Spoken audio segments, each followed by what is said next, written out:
Hello बच्चों। तो बच्चों आज हम लोग मैकेनिकल प्रॉपर्टीज ऑफ फ्लूइड्स में विस्कोसिटी पढ़ने जा रहे हैं। क्या पढ़ने जा रहे हैं बच्चों? हम लोग विस्कोसिटी पढ़ने जा रहे हैं। तो देखिए अभी तक हम लोगों ने फ्लूइड इन मोशन यानी फ्लूइड डायनेमिक्स में जितने भी फ्लूइड्स के प्रिंसिपल्स और उसके एप्लीकेशंस और जो भी चीजों के बारे में पढ़ा है फ्लूइड डायनेमिक्स में, वहां पर हमने एक फ्लूइड को आइडियल फ्लूइड मानकर पढ़ा है। कैसा फ्लूइड मानकर पढ़ा है? Ideal fluid. लेकिन जनरली जो मैक्सिमम फ्लूइड्स होते हैं वो आइडियल फ्लूइड नहीं होते हैं। यानी अभी हमने क्या कंसीडर किया है, जब हम फ्लूइड के फ्लो की बात कर रहे थे तो हमने देखा, हमने कहीं यह जिक्र नहीं किया था कि जब फ्लूइड हमारा फ्लो करता है तो अलग अलग लेयर्स जो फ्लूइड के हैं वो एक दूसरे के ऊपर एक ऑपोजिशन फोर्स लगाते हैं, अपोज करते हैं एक दूसरे के मोशन को, रिलेटिव मोशन को। ऐसा हमने नहीं पढ़ा था क्योंकि हमने अभी तक आइडियल फ्लूइड कंसीडर किया है।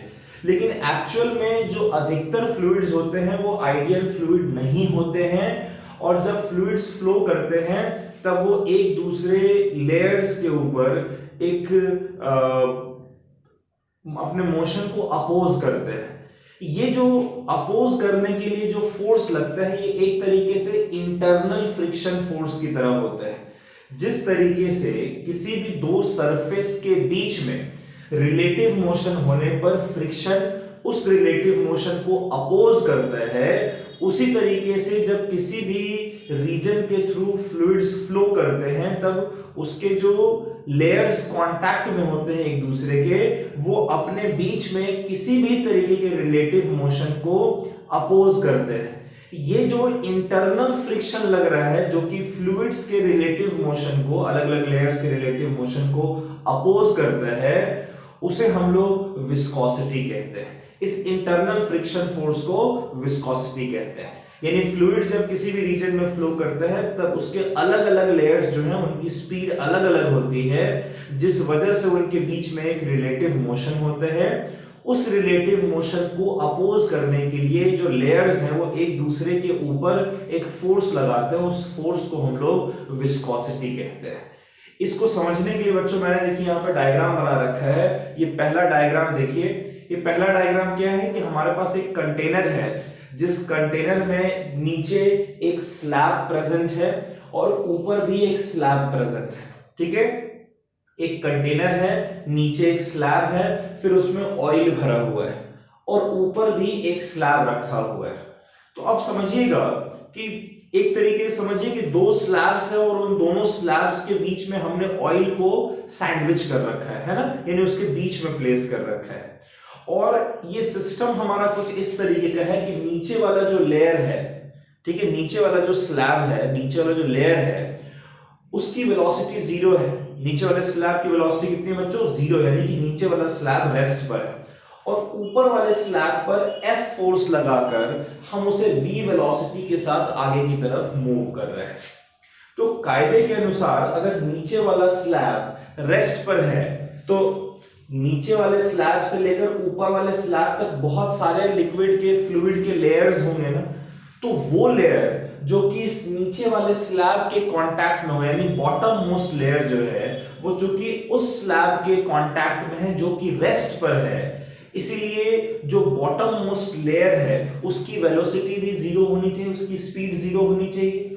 और जो टॉप मोस्ट लेयर की अगर हम बात करें तो वो किसके कांटेक्ट में है? वो ऊपर वाले स्लैब के कांटेक्ट में है जो कि v वेलोसिटी के साथ मूव कर रहा है। तो ऊपर वाला स्लैब उसे अपने साथ v वेलोसिटी के साथ मूव करके ले जाएगा, यानी जो बॉटम मोस्ट लेयर है उसकी स्पीड जीरो है और जो टॉप मोस्ट लेयर है फ्लूइड का इस कंडीशन में उसकी स्पीड v है। और आप जैसे जैसे बॉटम से टॉप की तरफ बढ़ते चले जा रहे हैं वैसे वैसे देखिए जो स्पीड है लेयर बाय लेयर, जैसे जैसे आप ऊपर जा रहे हैं तो स्पीड जो है ये आपकी जीरो से इंक्रीज होते होते होते होते मैक्सिमम v तक पहुंच रही है। राइट बच्चों, यहां पर आपने ऑयल प्लेस कर रखा है। अगर मान लीजिए कि आप ऑयल को हटाकर यहां पर एक वैक्स लाकर प्लेस कर देते हैं, या फिर हनी लाकर प्लेस कर देते हैं, या मॉल्टन टार लाकर प्लेस कर देते हैं, ग्लिसरीन लाकर प्लेस कर देते हैं, इस तरीके के फ्लूइड्स को जो आप लाकर प्लेस करेंगे तो आप नोटिस करेंगे कि सेम v वेलोसिटी से इस सिस्टम को मूव कराने के लिए अब आपको ऑयल के कंपैरिजन में ज्यादा फोर्स लगाना पड़ेगा।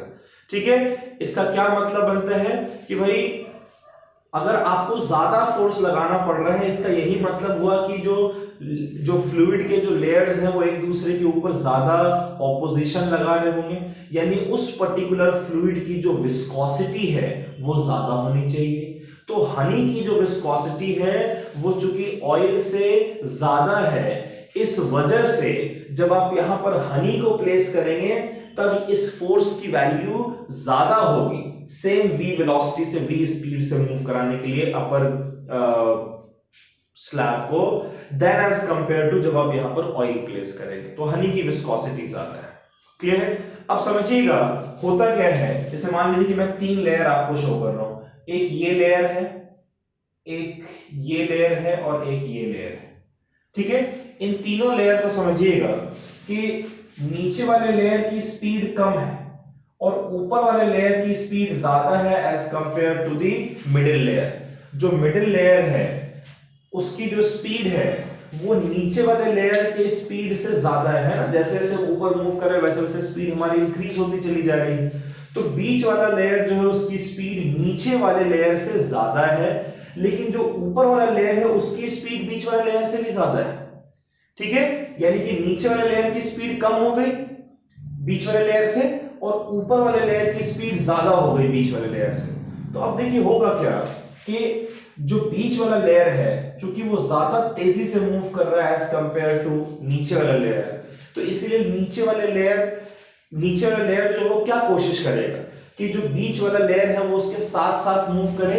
एज ए रिजल्ट जो नीचे वाला लेयर है वो इस बीच वाले लेयर के ऊपर पीछे की तरफ एक फोर्स लगाएगा। इधर फोर्स लगाएगा बच्चों, पीछे की तरफ फोर्स लगाएगा, भैया तो अपनी स्पीड को कम करो और मेरे साथ साथ मूव करो। और ऊपर वाला जो लेयर है क्योंकि उसकी स्पीड ज्यादा है तो उसकी कोशिश क्या होगी कि ये बीच वाला लेयर उसके साथ साथ ही मूव करे ताकि कोई रिलेटिव मोशन ना हो। एज ए रिजल्ट जो ऊपर वाला लेयर है ये इस पर आगे की तरफ एक फोर्स लगाएगा।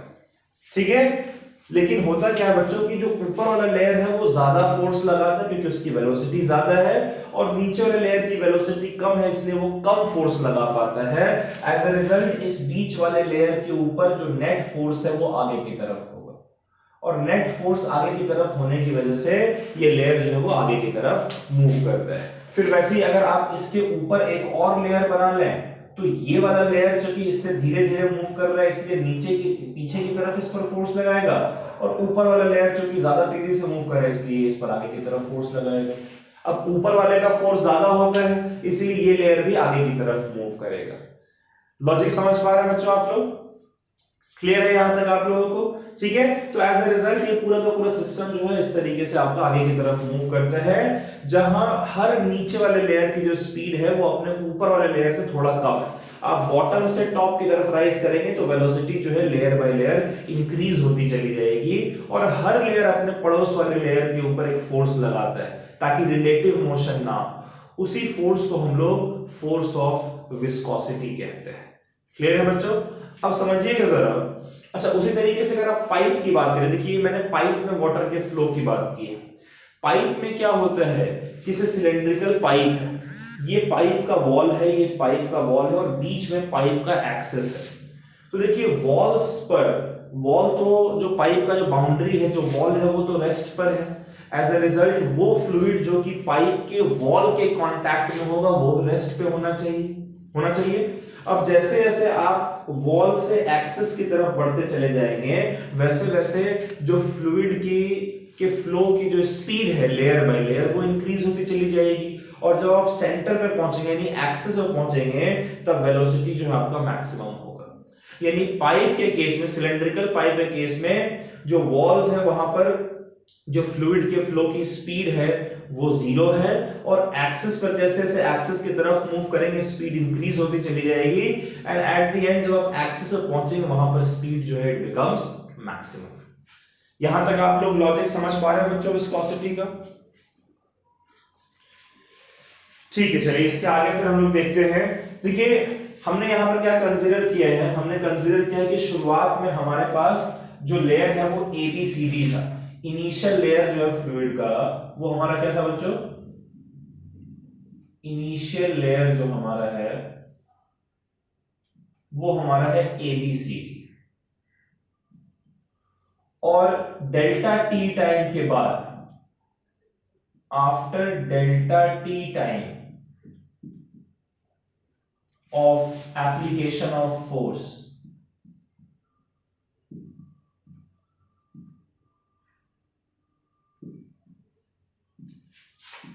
ठीक है, यानी शुरुआत में इनिशियली ये t is equal to 0 time की बात कर रहा हूं मैं, अभी फिलहाल शुरुआत में जो लेयर है फ्लूइड का वो ABCD था, ठीक है। उसके बाद क्या हुआ, डेल्टा टी टाइम तक आपने ये F अमाउंट ऑफ फोर्स लगाया, जिस वजह से जो ऊपर का लेयर है, ऊपर का जो स्लैब है वो v वेलोसिटी के साथ आगे की तरफ बढ़ता है। तो जब ये v वेलोसिटी आगे की तरफ बढ़ेगा तो इसके साथ जो लेयर कांटेक्ट में वो भी v वेलोसिटी के साथ मूव करेगा, वो अपने नीचे वाले लेयर के ऊपर फोर्स लगाएगा, वो लेयर भी बढ़ेगा, लेकिन चूंकि उससे भी नीचे जो लेयर है वो अपोज करेगा, इसलिए उसकी वेलोसिटी v तो नहीं, वो v से थोड़ी कम होगी, और ऐसे करते करते कम होते होते होते बॉटम में जो लेयर है उसकी वेलोसिटी 0 पहुंच जाती है, राइट। तो इस दौरान जो टॉप मोस्ट लेयर है, टॉप लेयर जो है उसमें जो फ्लूइड, टॉप लेयर में शुरुआत में फ्लूइड जो BC रीजन में था, जो कि यहां से मूव करके EF रीजन में चला था। कहां चला था बच्चों, EF, यानी B पॉइंट पर जो फ्लूइड था वो उठकर E पॉइंट तक पहुंच जाता है, और जो C पॉइंट पर फ्लूइड था वो पहुंचकर F पॉइंट पर पहुंच जाता है, राइट। तो यानी कि ये जो डिस्प्लेसमेंट हो रहा है फ्लूइड का, इस डिस्प्लेसमेंट को मैं डेल्टा x सिंबल से रिप्रेजेंट कर रहा हूं। तो डेल्टा x हमारा कितना होना चाहिए, अगर v वेलोसिटी आप मूव करें डेल्टा t टाइम के लिए तो डेल्टा x हो जाना चाहिए v इनटू डेल्टा t। भाई डिस्प्लेसमेंट क्या होता है, स्पीड, वेलोसिटी इनटू टाइम, या डिस्टेंस जो कवर होता है वो होता है स्पीड इनटू टाइम। तो अगर v स्पीड से मूव कर रहे हैं तो ये कितना डिस्टेंस आगे ट्रैवल कर जाएगा, डेल्टा x, वो हो जाएगा v into delta t। Logic समझ रहे हैं। अच्छा, अब देखिए आपने लगाया है फोर्स F, कुछ एरिया के ऊपर आपने F अमाउंट ऑफ फोर्स लगाया है, ये फोर्स आपका टेंजेंशियल है। तो इसकी वजह से अगर आप टेंजेंशियल फोर्स किसी एरिया के ऊपर लगाएंगे तो उसके ऊपर कोई ना कोई टेंजेंशियल स्ट्रेस लगना चाहिए। तो जो टेंजेंशियल स्ट्रेस लग रहा है बच्चों इसके ऊपर, ये टेंजेंशियल स्ट्रेस कितना होगा ये जरा सोचिएगा।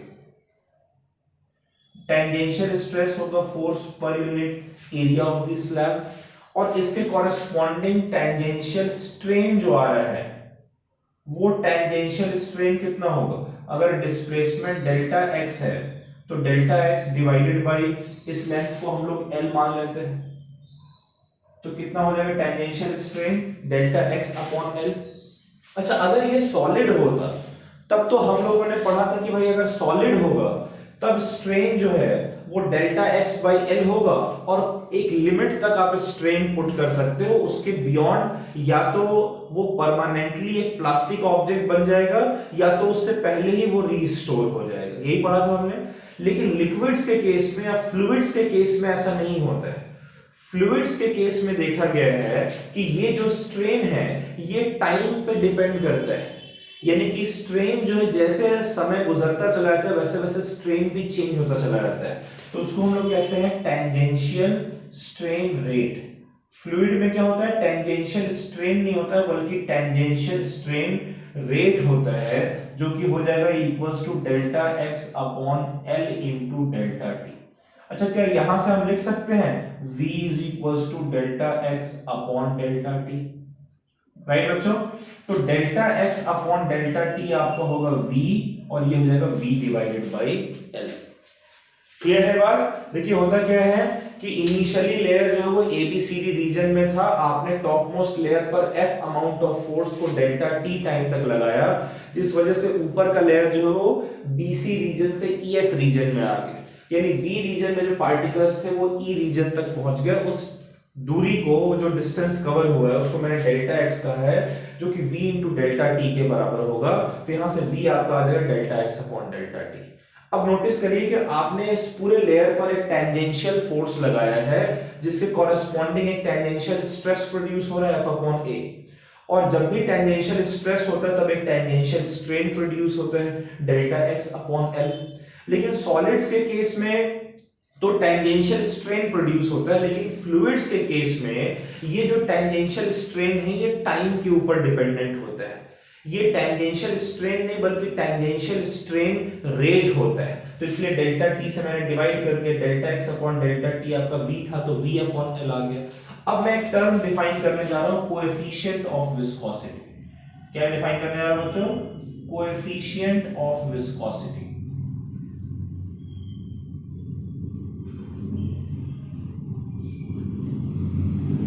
ये जो कोएफिशिएंट ऑफ विस्कोसिटी है ये आपका होता है टेंजेंशियल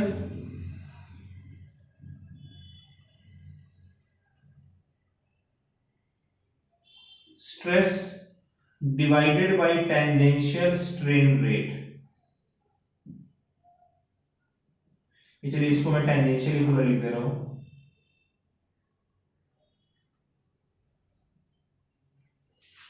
क्लियर है बच्चों? टेंजेंशियल स्ट्रेस देखिए क्या होता है। टेंजेंशियल स्ट्रेस जो हमारा है ये हमारा है फोर्स अपॉन एरिया, और टेंजेंशियल स्ट्रेन रेट होता है स्पीड अपॉन लेंथ। तो कोएफिशिएंट ऑफ विस्कोसिटी को हम लोग ईटा सिंबल से रिप्रेजेंट करते हैं। ग्रीक अल्फाबेट है ईटा, और ये कितना हो जाएगा F डिवाइडेड बाय A, है ना। V नीचे ही रहेगा बच्चों, नीचे इंटू V, और ये L ऊपर आ जाएगा तो F into L divided by A into V। ये आपका कोएफिशिएंट ऑफ विस्कोसिटी है जो कि बताता है कि कोई भी एक फ्लूइड कितना ज्यादा विस्कस होगा, यानी कितना ज्यादा वो अपोजिशन फोर्स अप्लाई करेगा। इसकी जो SI यूनिट है वो क्या होगी बच्चों? इसकी SI यूनिट होगी न्यूटन सेकेंड पर मीटर स्क्वायर, या फिर आप इसको न्यूटन पर मीटर स्क्वायर को आप पास्कल भी कहते हैं, पास्कल सेकेंड, ठीक है। और पास्कल सेकेंड को हम लोग पॉइजनी कहते हैं।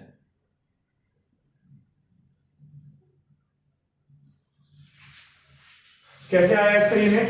देखिए फोर्स का लिख लिया न्यूटन, लेंथ का मीटर है, ठीक है, और वेलोसिटी का है मीटर पर सेकेंड। तो पर सेकेंड वाला सेकेंड ऊपर आ जाएगा तो सेकेंड, और इसका मीटर मीटर कट जाएगा, और एरिया का है मीटर स्क्वायर। न्यूटन पर मीटर स्क्वायर होता है पास्कल इनटू सेकेंड, जिसे हम लोग पॉइजनी भी कहते हैं। देखिए जो थिन लिक्विड्स होते हैं, जो थिन लिक्विड्स होते हैं जैसे वाटर है या जो ऑयल वगैरह होते हैं, उनकी विस्कोसिटी जो कंपैरेटिवली कम होती है, और जो थिक फ्लूइड होते हैं जैसे ग्लिसरीन है, हनी है और टार है, इन सब की जो विस्कोसिटी है वो काफी ज्यादा होती है।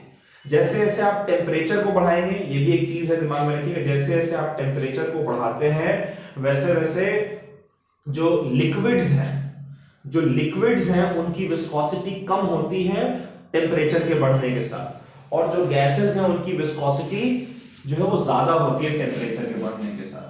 तो यहां मैं लिख दे रहा हूं, ये भी एक इंपॉर्टेंट पॉइंट है, with rise in temperature, with rise in temperature, viscosity of liquid decreases। और गैसेस की बात करें तो viscosity of gases increases। जब आप टेम्परेचर बढ़ाएंगे तो गैसेस जो है वो ज्यादा स्पीड से मूव करेंगे, ज्यादा टकराएंगे, विस्कोसिटी उनकी बढ़ जाएगी।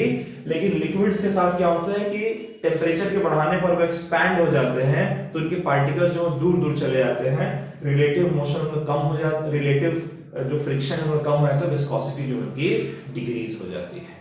ठीक है बच्चों, तो ये विस्कोसिटी एक कॉन्सेप्ट था, अब हम लोग यहाँ पर समाप्त कर रहे हैं। विस्कोसिटी आप लोगों को समझ में आ गया आई होप।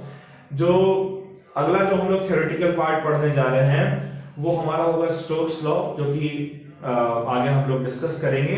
तब तक आप विस्कोसिटी को पढ़ लीजिएगा, अच्छे से कवर कर लीजिएगा, ठीक है बच्चों, चलिए bye bye, take care, stay safe, और इसको नोट कर लीजिए और पढ़ाई जरूर करिएगा, यहां तक सब कुछ रिवाइज कर लीजिएगा। Bye bye.